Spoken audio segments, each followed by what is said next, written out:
Welcome to Red Sox Digest, the only show where pain, sarcasm, and a dash of hope collide nightly like a Trevor Story strikeout. We cover every loss, every meltdown, and yes, even the rare win, with brutally honest takes and zero front office fluff. Subscribe today at RedSoxDigest.com or risk being left out in the cold like a home game in April. And now, here's the crew at Red Sox Digest. Good evening and welcome to another edition of Red Sox Digest. I am your host, Jim Dalfino. I am joined today by Nick Face and out of Texas, Curry Mitchell. Gentlemen, how are you tonight? Can I introduce anybody to our lovely friend right here called Pepto-Bismol, the preferred treatment of your Boston Red Sox? I have a whole box here for all of our Fenway faithful who decided to sit through that disaster of a game yet again. Get your ass out of that stadium and show this team that is an unacceptable product. If I was a vendor, I would be going around to every single one of these fans, giving them the box and saying, don't come back until ownership does something about this team. Curry, how are you? I'm doing well. That was actually pretty funny, Nick. And 100% I need some, so I need you to ship it to me down here in Texas. Happily. We all need it. We need some sort of syndrome to get us through this. So the the Red Sox managed to drop game number 6 in a row. So at least they have some sort of streak going on as they arrive home for a wonderful homecoming against the Toronto Blue Jays, in which, lo and behold, the offense completely abandons us once again. Nick, I want to start with you. Your reaction to the loss, which we assumed was going to happen, and what is your take on this? I'm going to use the word scapegoat. Isn't it crazy that ever since Devers has left, this team has tailspun out of control into worse than we've ever expected? I mean, I know Devers, when he was here, they were still losing and everything like that. That's what I'm trying to say here. But the biggest thing here is that really the Devers issue was the scapegoat of just how horrid and abysmal this entire team is, top to bottom. Curry, your reaction? Well, luckily for me, I was driving home at the time of the game, so I didn't have to actually watch that disaster, but I did listen to it. Man, this team is completely falling apart. Like I said earlier in our little chat, dude, that 5-game win streak is so long ago now. It's crazy to me that we got so hot and then we trade Devers, which I didn't like the trade, but I get it. It was two sides that couldn't get along, and it was going to cause more problems in the end. But I think, Jim, you've said it best. Should have waited. They really should have waited until the end of the deadline to do something. But after that trade, this team is completely falling apart. They can't get bat to ball. They can't do the basic running the bases right. It's, error after error. Cora, he keeps doing stupid manager stuff, and it's getting frustrating. I told you I was going to be the most optimistic member of this group, and it's very hard to be optimistic right now, especially after losing 6 in a row. Yeah, it's kind of hard to be optimistic when someone's got, paper clips wedged up your toenails. So, I mean, it's like, it just, this team has been a complete debacle, a complete train wreck. And every time they start to do something right, they Red Sox themselves again and completely destroy all the goodwill and good faith that they've built up. They had a great little run, I think a 5-game win streak, to your point, Curry, when we were facing the Yankees. And then out of nowhere, we got sucker punched with the Devers trade. They are now 3-7 since the Devers trade. So, Craig Breslow, if you are ever listening to our podcast, that statement that you made about you think we're going to win more games with him gone, I don't think. A joke. I don't know if there's a Red Sox fan. I don't know if there's a 2-year-old in this country that would believe you, because that was the most obscene thing that I've ever heard anybody say in the 40 some odd years I've been watching Red Sox baseball. So kudos to you for making up the most obscene thing that I have ever heard in my entire life. Pitching-wise, Go ahead, Nick. I was going to say, I believe Breslow did some sort of an interview. I don't know if I think it was on EEI today. And he was saying he was doubling down yet again with, well, don't judge us now. We're definitely going to be buyers. We are definitely going to be improving. Don't you worry. Everything's going to be okay, to give you the basic synopsis of what he said. So he doubled down. He doubled down again, saying this team's going to be better. I've been in a rage. I've been in a rage since then.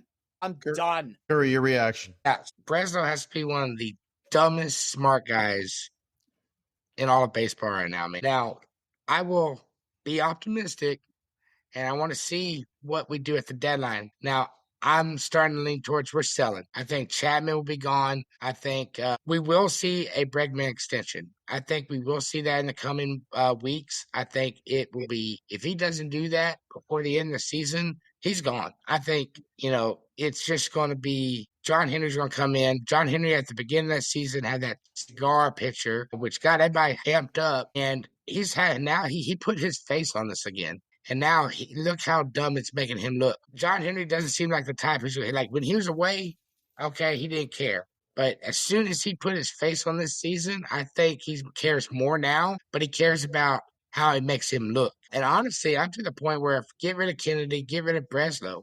But I also want to be optimistic. I want to see what they do if you get a power bat. If you bring in somebody, a 30 home run guy, and then you also, get a couple more elite bullpen arms, okay, maybe let's see where this goes. But if you get nothing and you just sell, you might as well be packing your bags out of Boston.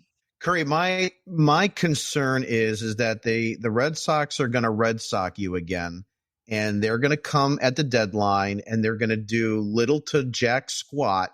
And they're going to say to you and every fan out there that we've got the best guy coming back that we could ever even try to get after the deadline in Alex Bregman. We are going to get a great bullpen piece in Justin Slayton, and we are going to get another left-handed hitter in Masataka Yoshida. And that's going to be your trade deadline, acquisitions. And that's what they're going to do. And they're going to spin it again like they've had done for the last 4 or 5 seasons. I don't want to Mike Felger and Tony Maz this and just shake my head and be the Maz right now and say, you know what, Mike? Yep, I agree. But I have to say, you could be in the asshole chair. I'm here it is. I have 2 takes on it. Number one, I completely agree with you, Jim. This is exactly what they're going to do. But they're also going to spice it up and say that Jordan Hicks is coming. He's coming, folks. Watch out.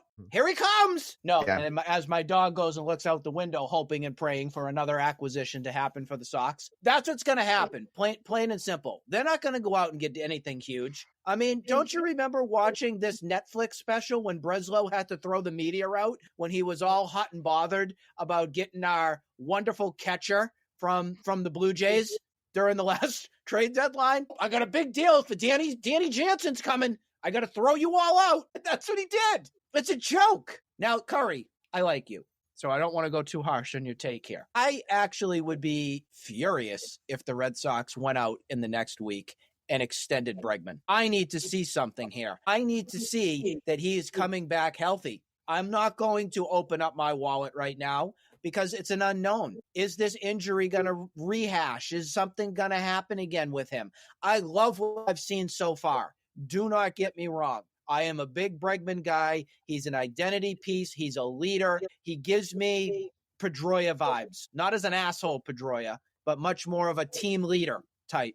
I want that type of player, but I'm a little nervous and I'm a little hesitant as he's at age 32 right now if I'm going to invest here for 4, 5, 6 years. If sucker Scott Boras, his agent, wants to hash out a deal here. And let's make sure we're clear on this. The only reason these extension talks have come up is because Scott Boras knows how to play the Red Sox hand. He knows how desperate they are right now. Hey, John, we know you don't have Devers anymore. You just took that $300+ million off your tab. Come and sign Bregman now. So it's like low-hanging fruit. That's what he's trying to go after here on establishing some sort of a long-term thing. My client absolutely will want to sign here, loves everything about Boston because he's looking out for, number one, his wallet, and Scott Boras. That's what it is. So I'd be more pessimistic on that. I got to see something more. If he gives a month and things are rolling and he's looking good and there's no hesitation on it, then 100% get me into something that's going to lock him up long term, because I want him to be a building piece. I do. I think the thing about Alex Bregman and the whole Scott Boras situation, Scott Boras obviously is a very intelligent man, and he knows how to run his clients very, very well. Except, the last couple of years, he's had a little bit of some snafus with some guys. But the bottom line here is that the Red Sox really hurt their position of strength by moving Devers, because to your point, Nick, Scott Boras realizes and Alex Bregman realizes that they've got the Red Sox by the stones, and they are now in the driver's seat. So I don't think we're going to see driving the clown car. Yep. I don't think circus is in town. I think you may actually see a Bregman extension. I really do.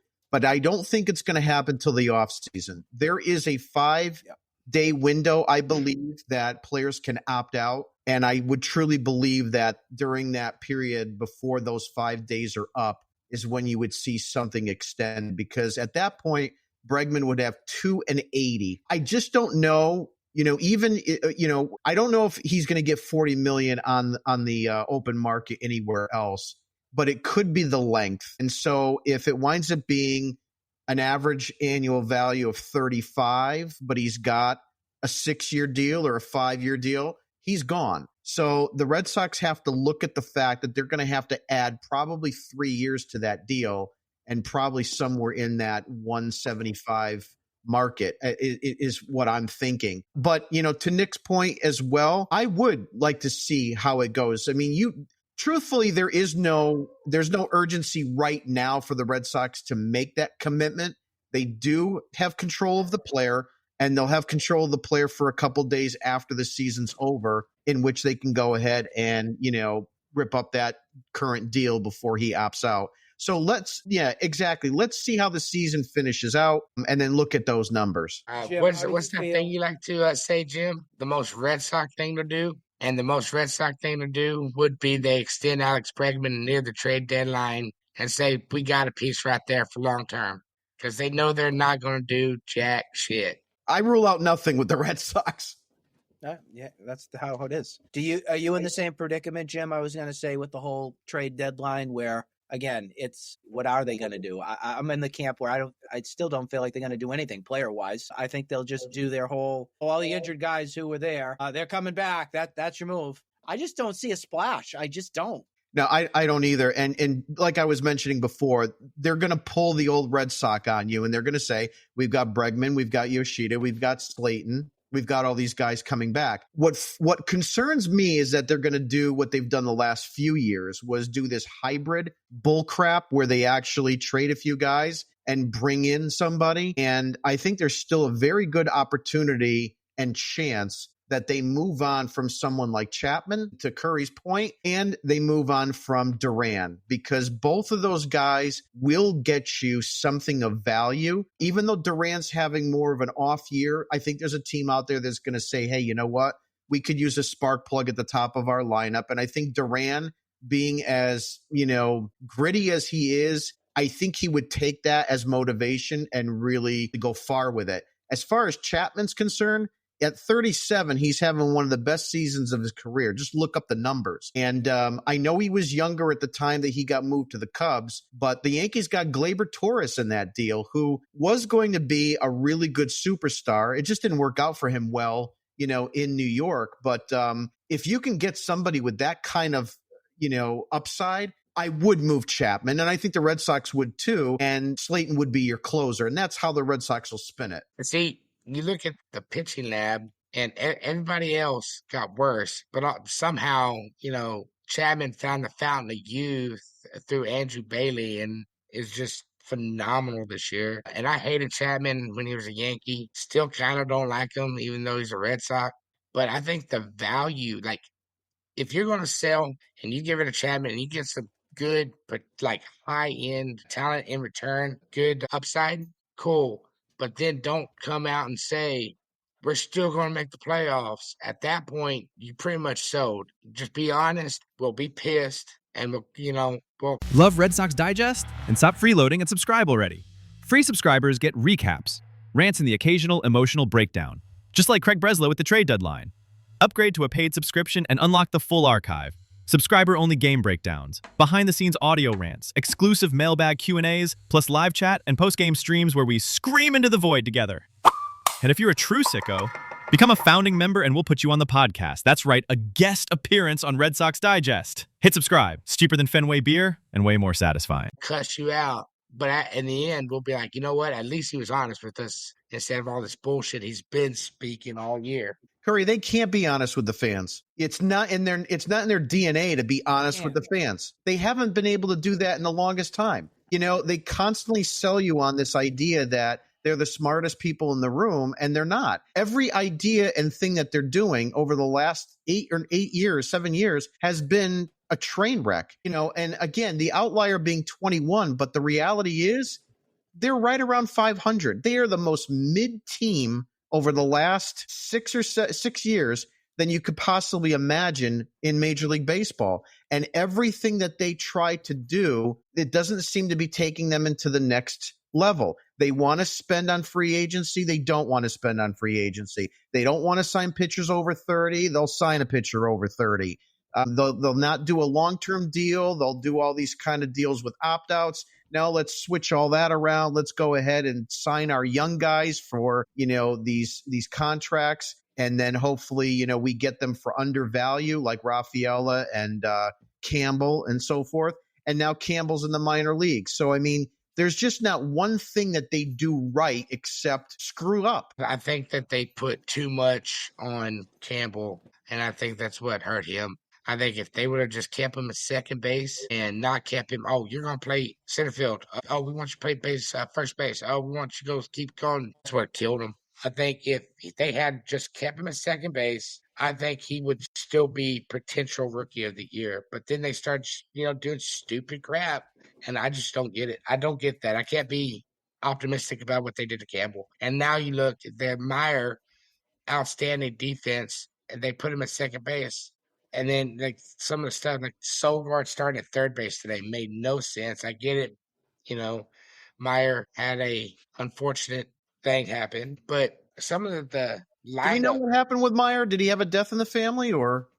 Yeah, that's what I'm thinking. There's a death in the family. Yeah. Okay. We got a comment. I'll see if we can put this up on here. This is from Eric on Twitter or X, and he said, they'll trade Chapman. They shouldn't be major buyers. This team isn't close to being a contender. What are your reactions? Nick, you first. They aren't a contender. Plain up. They're not.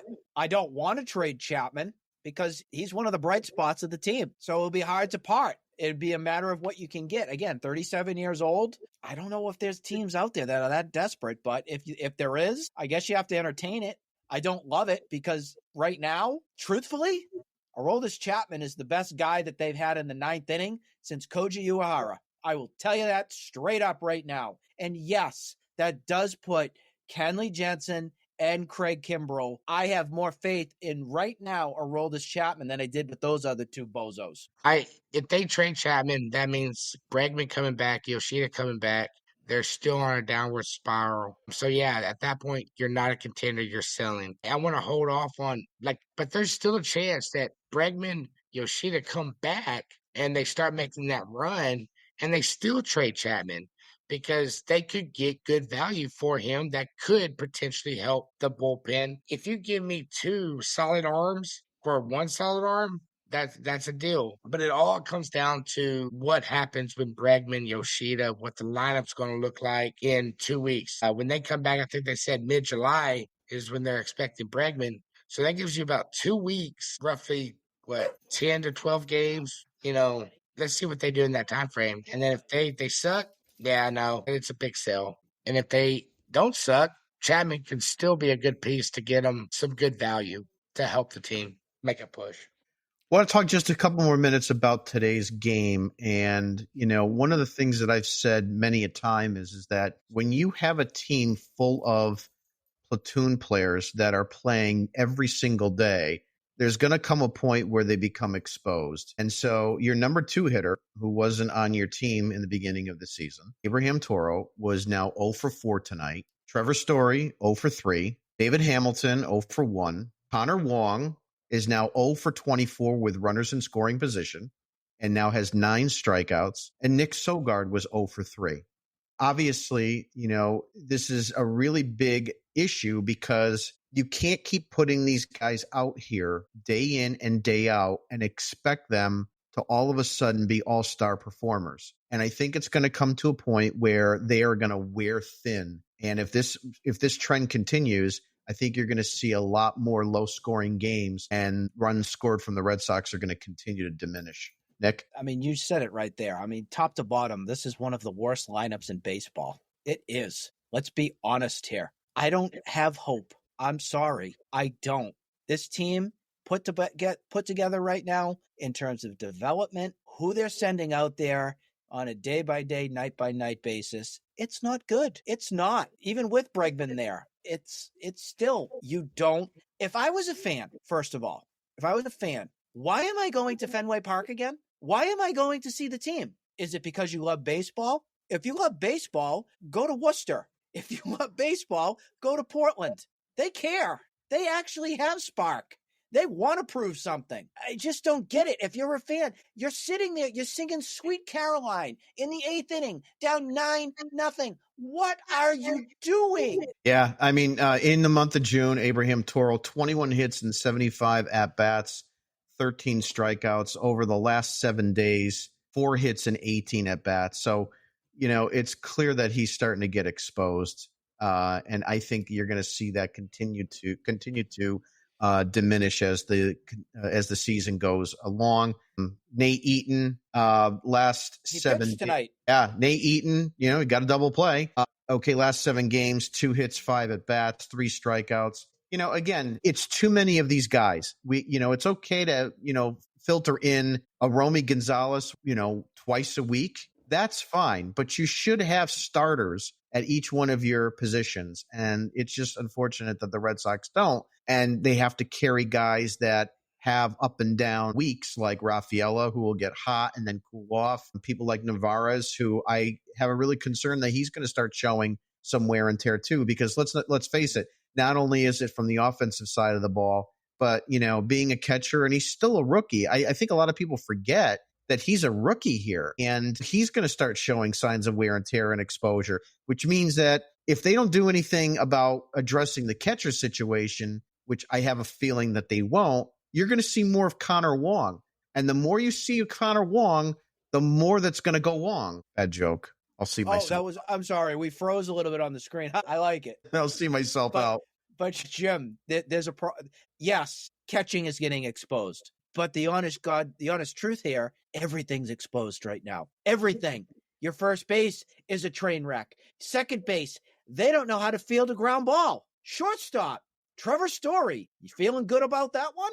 Third base. Tonight, in the carousel roulette game, is Nick Sogard playing there. Duran, horrible season. Sorry, horrible. If he gets mad about it on this pod, sorry. You're not good. Rafaela, too streaky for me. Wilyer Abreu, swings for the fence all the time. DH, that's your rotating cast of whoever else isn't in the lineup. They don't have anything at any position. Nothing. I said this the other night. The Red Sox, if you look at the last 4 championships, and I always talk about the things that are congruent. But the one thing that you'll notice, in 2004, your DH was David Ortiz. In 2007, your DH was David Ortiz. In 2013, your DH was a guy by the name of David Ortiz. And in 2018, you had JD Martinez that had basically an MVP season. And all 4 years, the common denominator was you had a bona fide DH. Kind of like what you were trying to do this year with Rafael Devers before you traded him for, basically a box of Quaker Oats. So it'll be interesting to see where this goes from here. Curry, your reactions. We didn't even get a whole box of Quaker Oats. We did it. They were stale. We got like a piece. Probably not. It was They're out of date. Like Dave said in our in our chat. He says we traded him for a Happy Meal. They got a stale box of saltines is what they got. Yeah. And I have, if anybody has any faith in Jordan Hicks, I think, you got to be off your rocker to Jim, hold it. He threw 100 miles an hour tonight in Worcester. Yeah. Worcester. Yeah. Well, again, you're facing AAA 4A batters. So, of course, if you should do well there. If you can't do well in AAA, don't expect that you're going to do well in the major leagues. So, I mean, that's a given. But that's going to be another spin that they're probably going to give Nick, is they're going to say, listen, we traded Chapman because we're going to make Slayton our closer, and we're going to have Hicks, and Garrett Whitlock, setting him up. So that's what you're going to be told, and that's what we're going to have to live with it while we watch, this, circle the drain for August, September, and a couple games in October. Moving right along, we've got two more games. Fans. Gotta get it. Yep. This broadcast brought to you by Pepto-Bismol. Brought to you by our sponsor, Pepto-Bismol. The 5 symptom reliefs of the Boston Red Sox: nausea, heartburn, indigestion, upset stomach, and you guessed it, diarrhea. If you're sliding in the third, diarrhea of the mouth. If you're sliding in the third, 2 more games. Comes in pill form and liquid form. All right, and maybe injectable. 2 more games against the Toronto Blue Jays. Giolito against Bassett, Buehler against Lohr. I know how I'm going. This is a 3-game sweep. Curry, start off with you. I'm going to say it's going to be, we'll go 1-2. I think Giolito, he's looking good. Until his last couple starts, he's looked pretty good. And I'm going to stick that with his hot hand. And then Buehler, I think he's done. I think he's done. Nick? You got no chance. No chance. I just looked at the lineup for Toronto, and I was like, wow, tonight, George Springer, your numbers look good. Look at Vlad Guerrero, that big monster in your lineup. Boy, that looks nice too. And then I look at Nick Sogar and Abraham Toro and all the rest. They aren't going to win 1 game in this series. You're going to see they'll be lucky to score 3 runs the rest of the weekend. Lucky. Yeah, I don't have a lot of faith. I said to myself, if they could somehow find a way to win tonight's game, maybe they go 1-2. Maybe they could find a way to go 2-1. With this loss tonight and how much of a debacle it was, Chris Bassett owns the Red Sox. Okay, he has a lifetime membership card in his wallet. So he's going to go ahead and just shove it down your throat. And I'll pick him over Giolito, 8 days a week. Yep. I hope you're right, Curry, but I don't have a lot of faith in that. I just don't have a lot of faith. And it's really because of that. He could have a really good pitching performance, but the Red Sox are not going to score, and that's going to be the issue. Curry didn't like our takes. I think we lost him. Curry ran away. He wasn't happy with us. The biggest thing here is just trying to figure out how they get themselves into a better path. And Jim and I have talked about this before on some of the changes that we feel. I just think the only way this direction of this team is going to change is if you make some bold moves. One of the boldest moves to me to improve this lineup, you got to get rid of the hitting approach, the launch angle, Pete Fatsy. It's got to go. It's just got to go. It doesn't work. It's not helping this organization. It's not helping this team. They got to change the philosophy. As hard-headed and stubborn as this organization is, go look yourselves in the mirror and go say, hey, this is not working. We're done. We're moving in a different direction. I just don't think they're going to do it. We got to start fresh. I hope he is, Curry. I hope he is in the exact same predicament, just like you're saying, that he's fed up. He's done with losing. I find it hard to believe it right now because I still think right now John Henry looks at the Red Sox as his cash cow. He just cares about it being profitable and making money and all that. I don't know if he's going to actually make a change. I want to be optimistic, too, that as the owner, he starts making the big decisions and does it right. I love the Theo idea. I just personally think Theo's been there, done that with organizations. I think Theo's time here is going to be limited because I think Theo is eyeing to be the next commissioner of Major League Baseball. I think that's where Theo is likely to go if the opportunity arises when this whole new CBA, I think it's in a year or two, comes about. Because I do think Rob Manfred's time is limited right now. Well, anyways, that's going to wrap up our Red Sox Digest show hosted by Jim and I tonight. We want to thank Curry for joining us here for an awesome show. We hope for the best, obviously, with this team, and we will talk more about it on our next pod. So stay tuned. We will see you all soon. Have a great weekend, everybody.